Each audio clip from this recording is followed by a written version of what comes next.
Welcome back to the inaugural Gender and Development Forum. Today, we are going to be looking at migration, forced labor, and trafficking.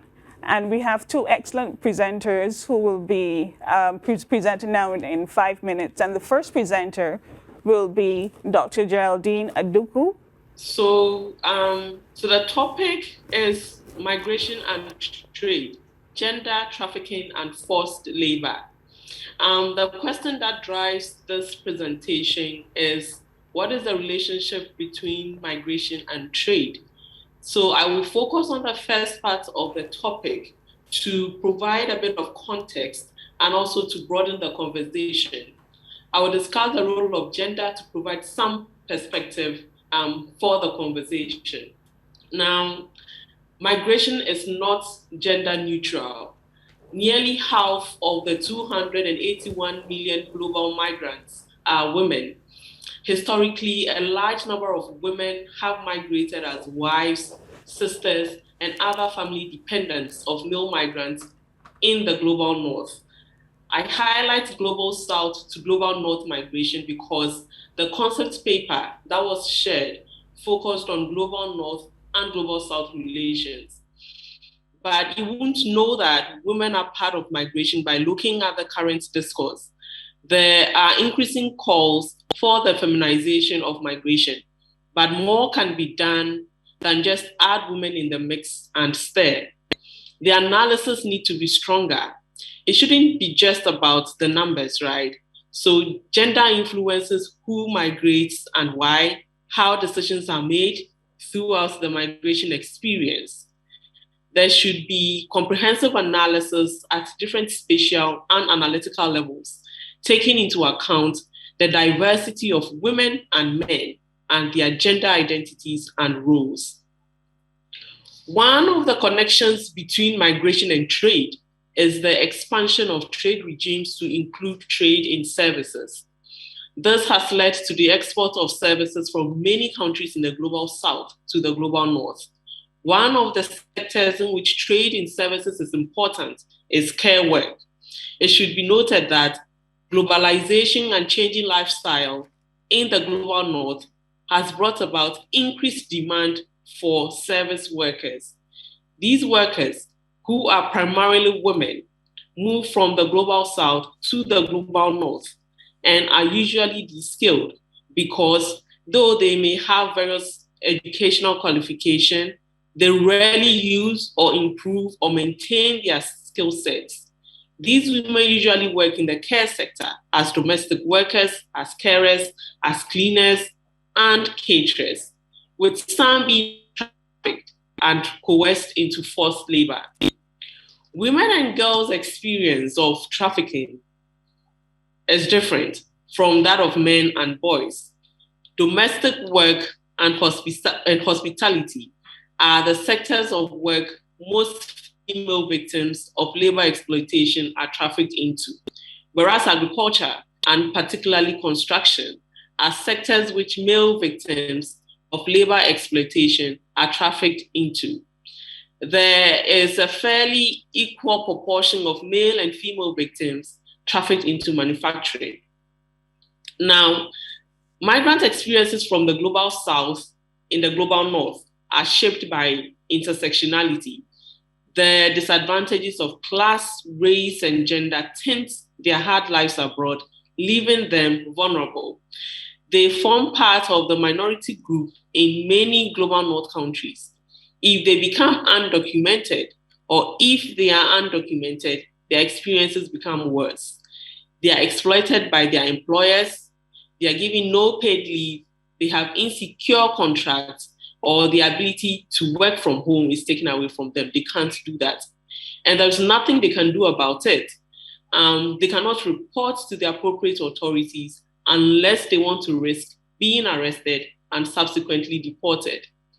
Now, despite their vulnerabilities, they send remittances, which is an important component of the ongoing migration and development debate because of its large volumes.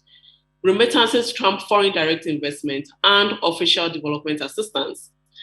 Officially recorded remittance flows to low and middle income countries reached $540 billion in 2020, just 1.6% below the 2019 total of $548 billion. This according to the latest Migration and Development Brief. Now, women send half of global remittances, which has the potential to lift families out of poverty and achieve some sense of equality. However, with the global pandemic leading to economic downturn, migrants are sending fewer remittances, further exacerbating the vulnerabilities of households that depend on the salaries. Now, another important connection between migration and trade is cross-border trade, which is also dominated by women. And this falls under global south to global south migration, which is actually more than global south to global north migration, 37% and 35% respectively. 60% of cross-border trade across West Africa is dominated by women, and 70% of cross-border trade across Southern Africa is dominated by women as well. So cross-border trade is largely informal.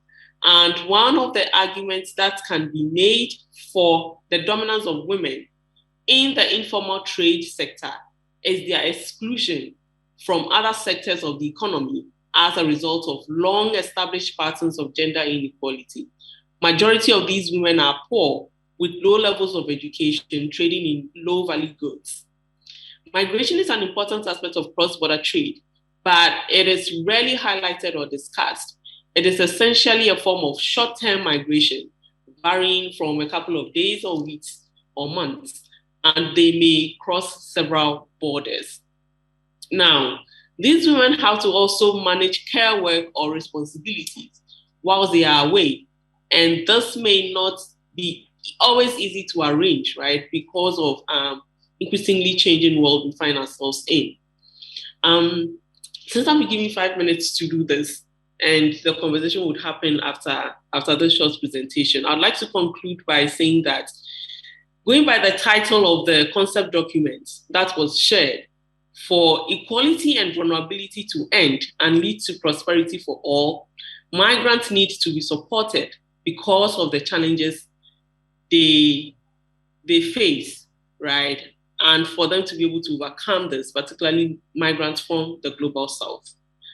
Thank you. Yours was an excellent presentation. We'll have some time for questions and answer after this, after Beena. So Beena, you're next. Good morning, good afternoon, and good evening, whichever part of the world you're watching from. I represent the Asia Dalit Rights Forum, which is looking at working on the issues of marginalized women and men, primarily known as Dalits in South Asia.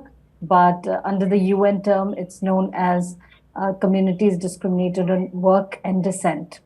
According to the Global Slavery Index 2018, there are 24.9 million people affected by modern slavery in Asia Pacific region and 9.2 million in Africa, out of which 40.3 million globally.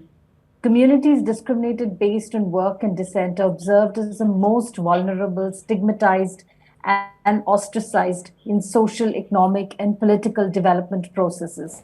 Within this, women, of course, and within this also children who are child laborers, mostly seen in this part of the world, in South Asia.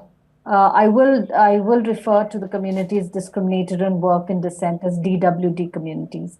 It's a UN terminology that denotes multiple forms of discrimination and based on social standing. Globally, more than 250 million are identified with discrimination, with communities discriminated on work and descent. In the Asia Pacific region, the ILO estimates a minimum of 9.5 million people in forced labor, the majority who are in debt bondage. Bonded labor exists predominantly in the informal and unregulated economies of Nepal, India, and Pakistan, in which the vast majority of those employed are poor. Around 93% of the workforce in India, 90% in Nepal, and 87.5% in Pakistan work in the informal economy. These figures are higher than average for Asia overall, where an estimated 75 to 85% of the labor force is employed in informal or unregulated work.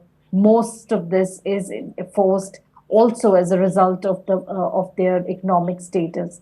Those who are employed as bonded laborers in South Asia are predominantly Dalits, also known as untouchables. Anti Slavery International estimates that the vast majority of bonded laborers, about 80 to 98%, are either from communities designated as untouchable or from indigenous communities. Within this, a large proportion of this come from women from these communities. The weak economic status of Dalits and a lack of to resources increase their dependence on wage labor. Access to land is a crucial issue, and the failure to introduce effective land reform compounded by unemployment have left a significant part of the population vulnerable to selling themselves in debt bondage to meet basic needs. In India, bonded labor is practiced in agriculture, silk farms, industries, rice mills, salt pans, fisheries, quarries and mines, forest work, and cigarette industries.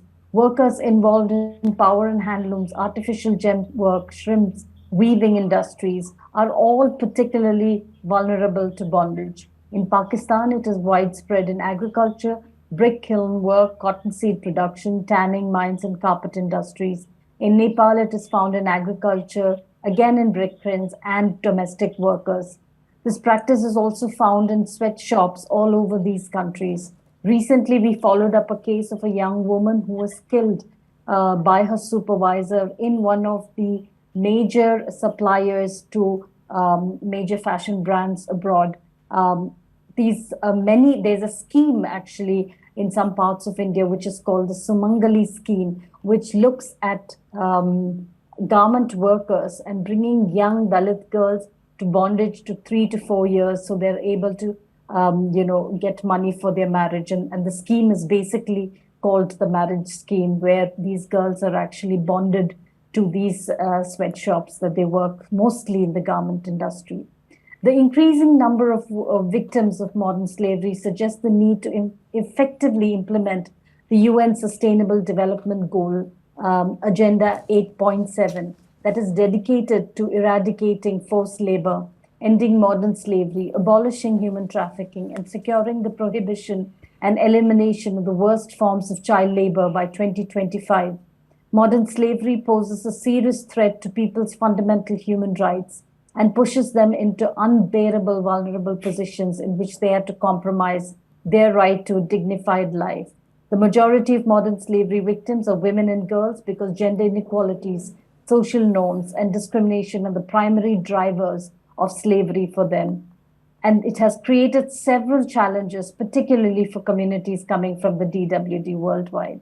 Some of my quick recommendations are that, like 8.7 UN SDG should consider this aspect of the communities discriminated on work and descent and their social location being forced into model slavery as an intergenerational phenomenon.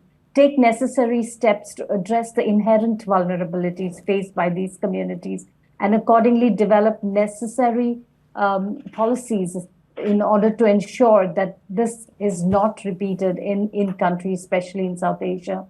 So that is one, the SDG should take into account these specific vulnerabilities. The agency of the community, much of the policy on this is drafted by people who are not from the community. So can we think of community-based solutions that are actually drafted and thought over by communities that are affected by this?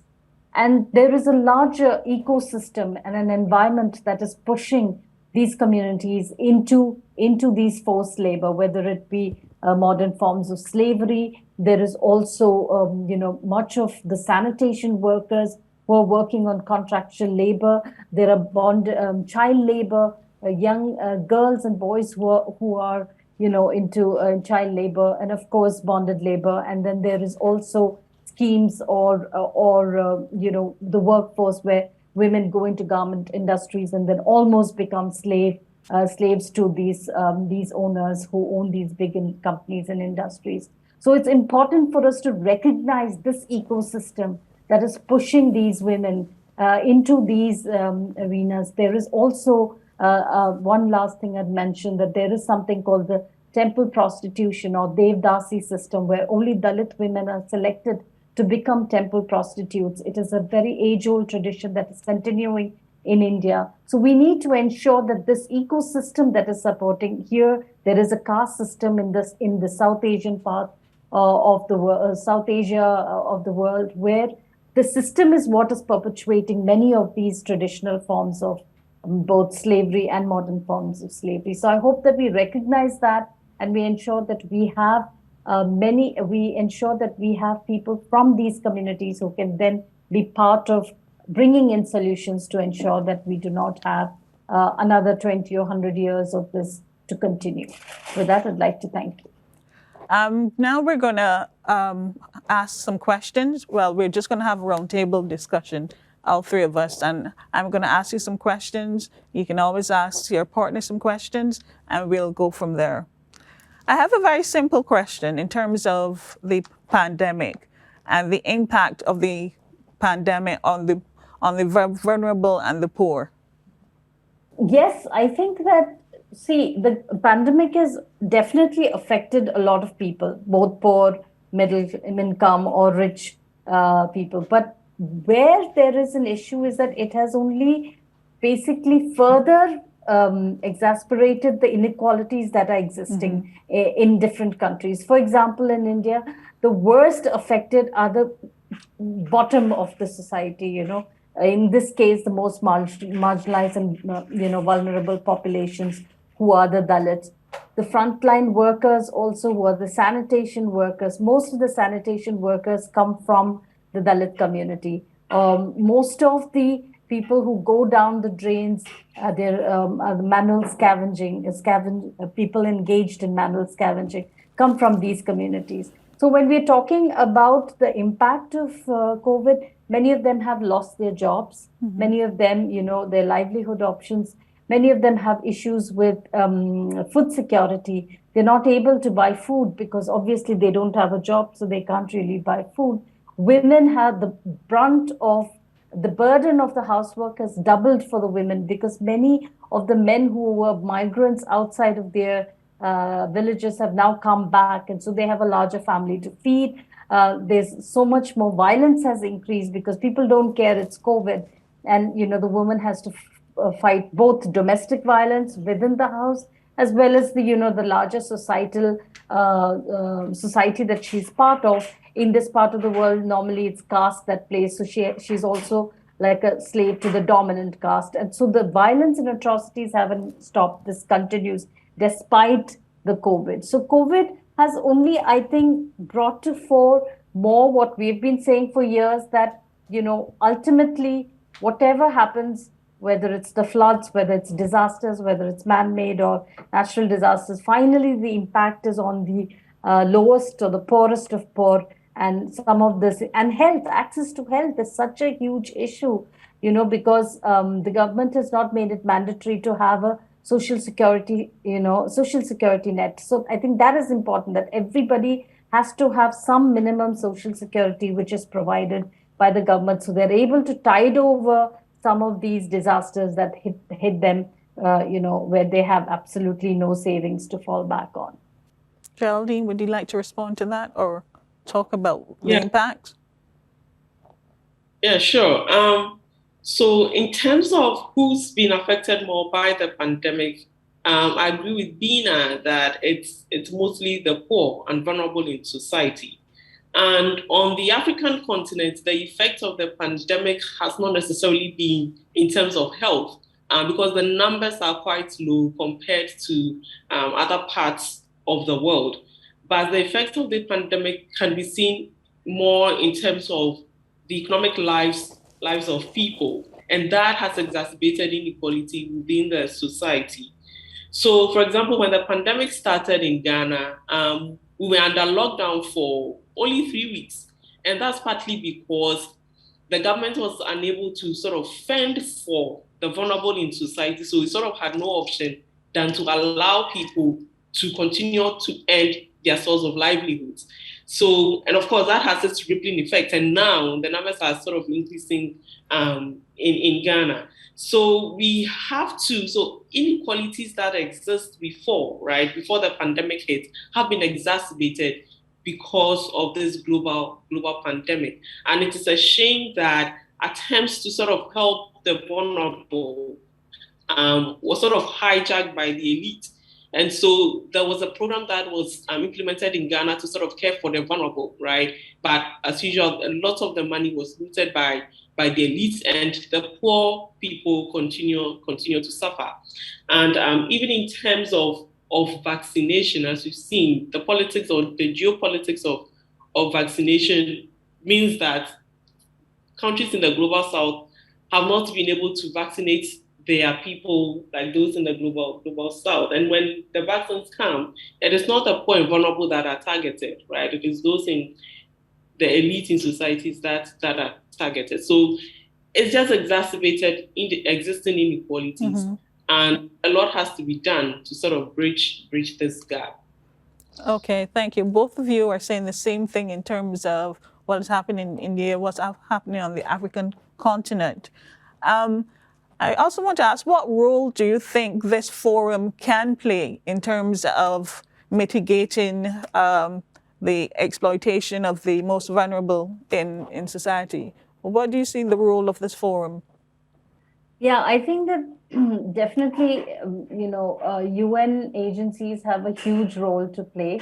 And in this case, this forum that is on gender and development, to ensure that many of the sustainable development goals, which we're all talking about, the 2030 agenda, has to take into account some of these vulnerabilities or the intergenerational poverty, so to speak, and look at how and who are the most marginalized in many of these countries, so that we can have specific mechanisms to ensure that we have specific solutions to ensure that, we don't continue to fall between the cracks. What happens is we have this large agenda that is looming over our heads, but actually when you go to the ground, it's not really impacting people on the ground. So how do we ensure that we have a more, I know this is cliche, but a bottoms-up approach than a top to bottom. So I think there it's very important. I mean, pull up countries who are not doing what they're supposed to do. I think that's what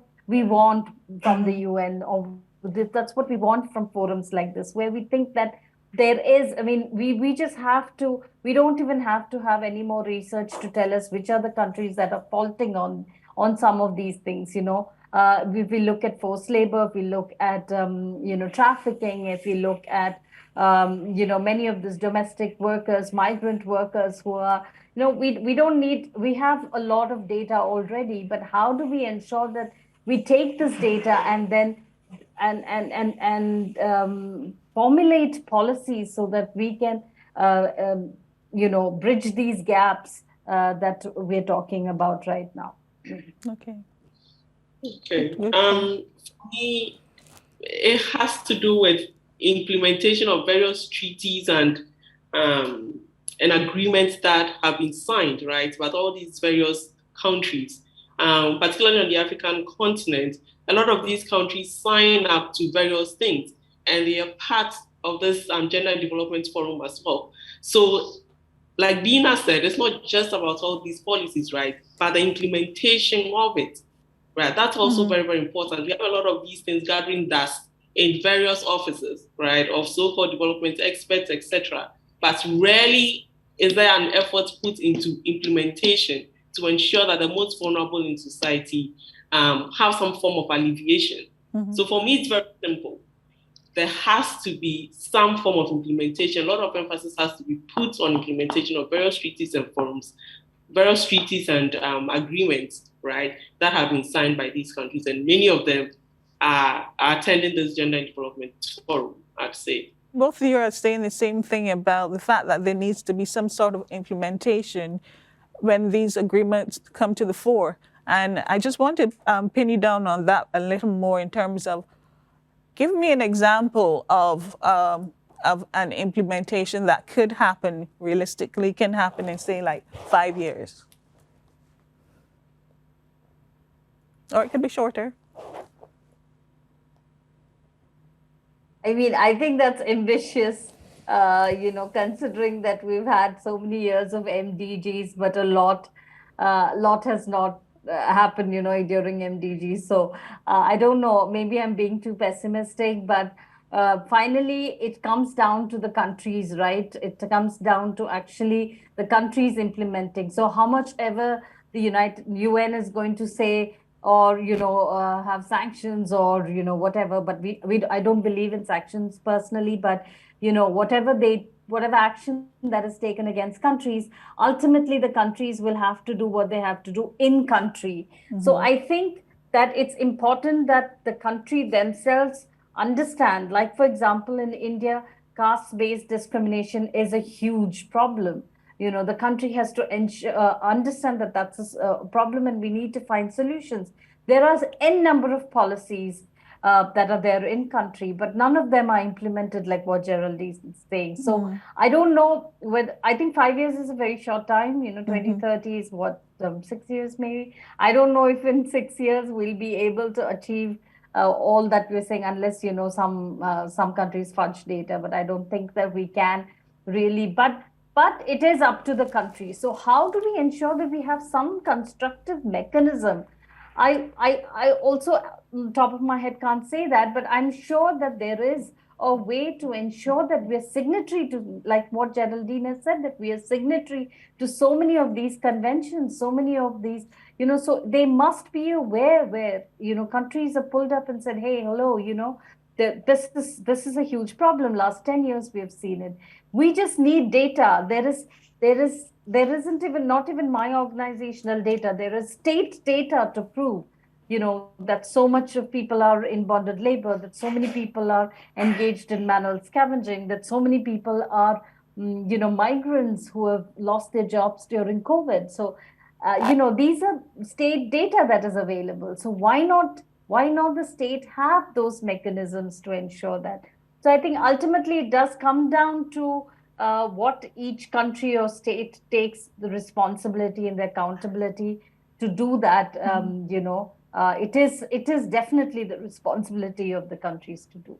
Definitely, it is a responsibility of various countries. And the sort of willpower, right, that various governments have to ensure that the generality of their populations are doing well. So in Ghana, for example, we have back to the point about signing up to various agreements, we have a National Development Authority, right? That's supposed to sort of spearhead the development of the country and move us from lower middle income to upper middle income, for example, right? But there isn't willpower from various governments, right, to sort of stick to the rules that the National Development Authority sets forth.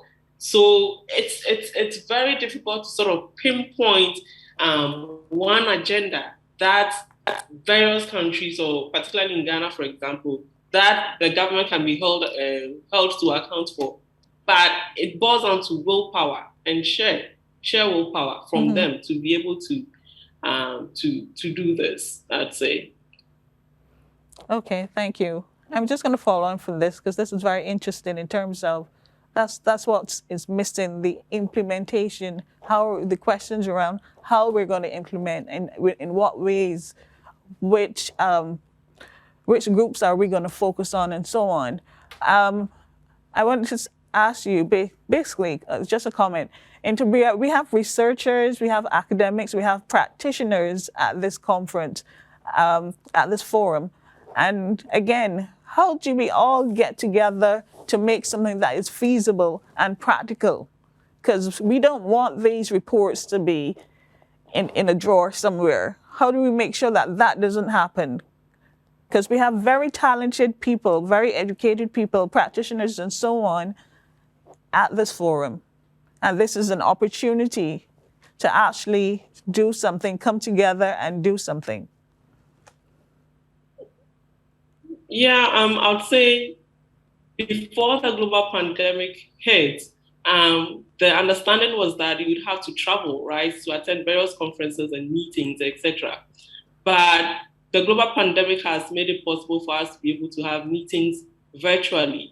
So you don't have to be physically present to sort of make a difference. Conversations can happen virtually, and then that should sort of push some momentum for some change to occur. So the excuse of having to travel in person to have something happen, that's not there anymore. So perhaps say a virtual meeting of various academics, researchers, NGO workers, etc. That can be a stepping stone or a point of start, I'd say. Beena, you have anything to comment? Yes. I think that, yes, multi-stakeholder conversations and dialogue is extremely critical to ensuring that we find solutions to either a forced labor or trafficking. So it also has to involve, states, academics, practitioners, people from the civil society organizations, UN agencies, to come together to see how we can. I think there are a lot of conversations around this, and there is a lot of debate around this. But I think to really come down to ask, what is it that we can actually do to change, like you said, in the next 5 years? Can we really make a change? And if we need to make those changes, then what is it that we need? And I think to be able to do that, it's absolutely critical to have representation from these communities who are affected, whether it be, the migrant workers, whether it be people who are forced into labor, whether it is bonded laborers. It's absolutely critical that we have them, and what is it that they look to a future? Because unless you have agency, unless you have empowering the agency of these communities who are affected, we cannot talk about solutions to be really, we need to have the Dalits in South Asian context to ensure that, these policies actually have realistic solutions, and not just something that we sit and we make these solutions on behalf of them. So I think that is very critical. And definitely academics, to ensure that we get the data, to ensure that we get the evidence building, the research that we need. We have a lot of research, but definitely one thing I'd really like to say, that there's been a lot of talk on disaggregated data. And I think we need to have that data. We need to have how many women within the migrant workers are affected. We need to have enforced labor, we do have much data, but we need to further have this disaggregated data based on different communities, based on different, race, based on caste, based on, so that we can have those very concrete solutions on the ground to be able to address this issue. And we will keep talking and debating around these issues until we find a practical, on the ground solution to some of the things that we're looking at in terms of the exploitation of women, exploitation of men, children, in terms of forced labor and so on. We will not stop talking. We have to keep talking and debating in order to achieve some sort of change. And I want to thank the panel. I want to thank you for coming and presenting today. And we will wait on, we have a few questions to answer after this. But we're going to take a break, and when we come back, we'll have the answer questions, the question and answer session.